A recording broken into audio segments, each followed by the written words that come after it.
നമ്മുടെ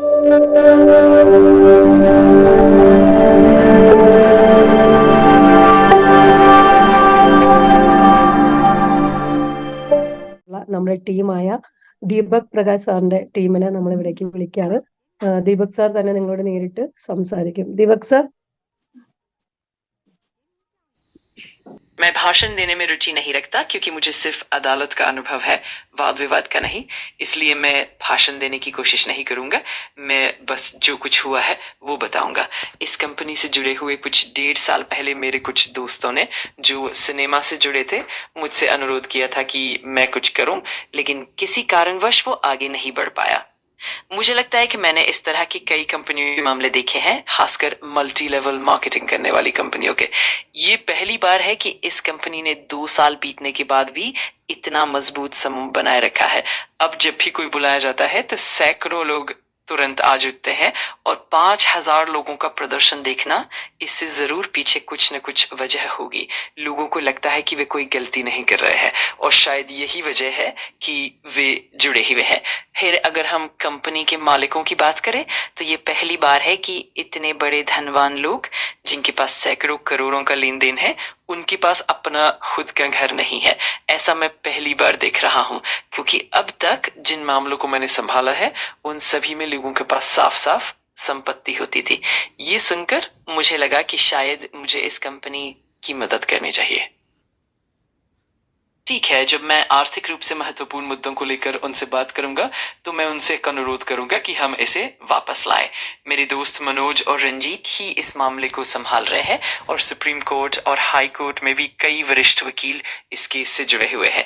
भले ही supreme court में वीना माधवन थी, लेकिन वहां के अन्य वकील भी कंपनी का समर्थन करने में लगे हैं।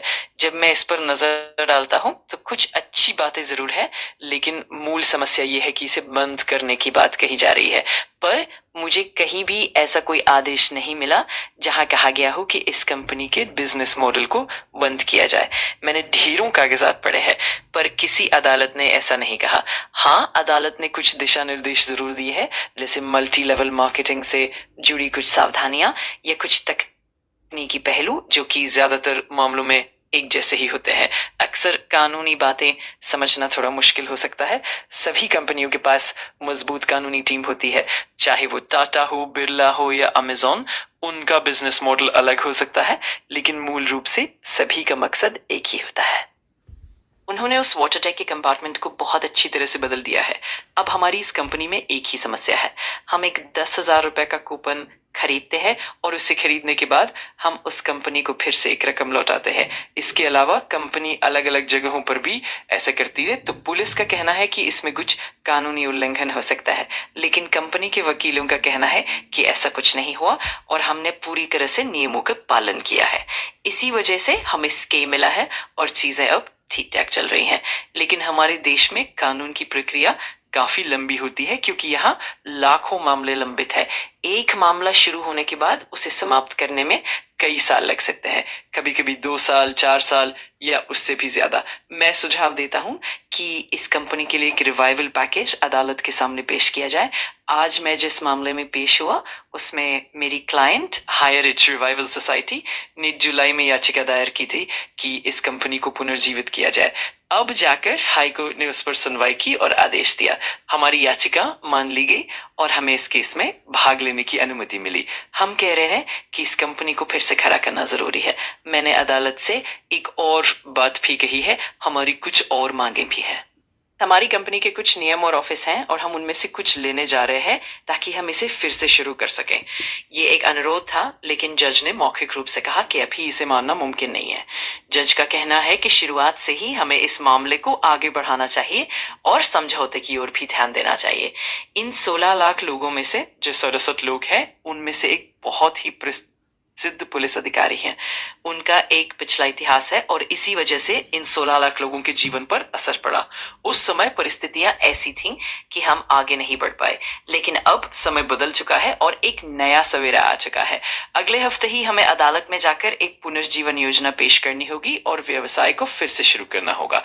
इससे पहले भी अदालत में ऐसे मामले हुए हैं और अब कोई बाधा नहीं है। हमें बस सामान्य तरीके से आगे बढ़ना है और सारी तैयारियां शुरू हो चुकी हैं। हम इस अनुरोध को जल्द से जल्द संभवतः सोमवार तक अदालत में पेश करेंगे। अगर आपको कुछ और बदलाव चाहिए या कुछ और जानकारी चाहिए तो बेझिझक बताइए। मैं कह रहा हूं कि इससे आपका बिजनेस आगे बढ़ने की स्थिति बनेगी। कुछ बदलाव जरूर आएंगे, लेकिन आपके अभी के बिजनेस की मूल पहचान या उसके अन्य पहलुओं में कोई बदलाव नहीं होना। हाँ, कुछ कानूनी बदलाव और कुछ छोटे छोटे परिवर्तन होंगे, जैसे नाम में या अकाउंट्स में बदलाव, और इसके लिए हम पूरी तरह तैयार हैं। पिछले हफ्ते हमने आपके निदेशक से बातचीत की थी और सारे फैसले ले लिए गए हैं। पिछले कुछ दिनों से इस दिशा में जो लगातार प्रयास हुए हैं, उनका परिणति आज के इस कानूनी फैसले में दिखेगी, जो समाज के लिए और उन सभी लोगों के लिए जो इस पर काम कर रहे हैं एक नई उम्मीद की किरण बनेगा। मैं उम्मीद करता हूं कि ये आपके लंबे समय से चल रहे बिजनेस के लिए एक नया आरंभ साबित होगा। इसी कड़ी में सोमवार को लगभग 20,000 लोगों को जवाब देकर और 16 लाख लोगों के नाम जोड़कर कंपनी के मामलों में समर्थन की अपील की जाएगी। अभी भी अगर आप अपने कुछ आर्थिक समस्याओं को हल कर ले तो तुरंत बिजनेस शुरू करने में कोई रोक नहीं है। कभी कभी बोर्ड या प्रशासक की ओर से भी कुछ कदम उठाए जा सकते हैं और हमें उन पर नजर रखनी होगी। अब बात करें बैनिंग ऑफ अनरेगुलेटेड डिपॉजिट्स की, यानी अनियंत्रित जमाओं पर रोक। इसका मतलब है कि हमने कभी कोई जमा प्रणाली नहीं अपनाई। हमारा काम व्यवसायिक रूप से था। हमने केवल व्यापारिक उद्देश्य से पूंजी जुटाई। इस मामले में जमा करने वालों का सवाल नहीं उठता। पहली बार जब इस मामले को उठाया गया तो एक पुलिस अधिकारी ने रिश्वत की मांग की, जो सफल नहीं हो पाई। इस कारण 16 लाख लोगों में से केवल 37 लोगों को ही पकड़ना संभव हुआ। इस बदलाव के साथ मेरा मानना है कि आपके व्यवसाय की मूल प्रकृति और उसकी पहचान वही रहेगी, बस कुछ कानूनी संशोधन के साथ आगे बढ़ा जा सकेगा। चाहे आपका बिजनेस HROTT हो, खेती से जुड़ा हो या 650 से अधिक सुपरमार्केट से संबंधित हो, उसे आगे बढ़ाने की संभावनाएं बनी रहेंगी। मुझे मिली जानकारी के अनुसार जिस मामले में वल्सन नामक खुद समझदार पुलिसकर्मी ने रिश्वत की मांग की थी, वो सफल नहीं हो पाई। इसी कारण 16 लाख लोगों में से 67 लोगों को चुनकर उन सभी का काम आसान किया गया। अब हम इसे इस तरह से आगे बढ़ा सकते हैं कि हमारे व्यापार की बुनियाद और उसकी मूल संरचना में कोई बदलाव ना आए, बस कुछ कानूनी संशोधन करके आगे बढ़ा जाए। चाहे आपका व्यापार HROTT हो, खेती से जुड़ा हो या लगभग 750 सुपरमार्केट वाला हो, हम उसे सफलतापूर्वक आगे बढ़ा सकते हैं। इसके लिए हमें अदालत में एक आवेदन भी दाखिल करना होगा और सरकार को भी इस बात से अवगत कराना होगा। आज के न्यायाधीश ने बहुत सहायक रवैया अपनाया और सभी लोग मिलकर अदालत में ये कहेंगे कि हम अपना व्यवसाय शुरू कर रहे हैं। इस प्रक्रिया में बजट से जुड़ी एक प्रतिस्पर्धी संस्था भी है, जो ये देखेगी कि किस प्रकार से धन का उपयोग हो रहा है, टैक्स आदि का हिसाब किताब कैसा है। इसी तरह हम आगे बढ़ेंगे।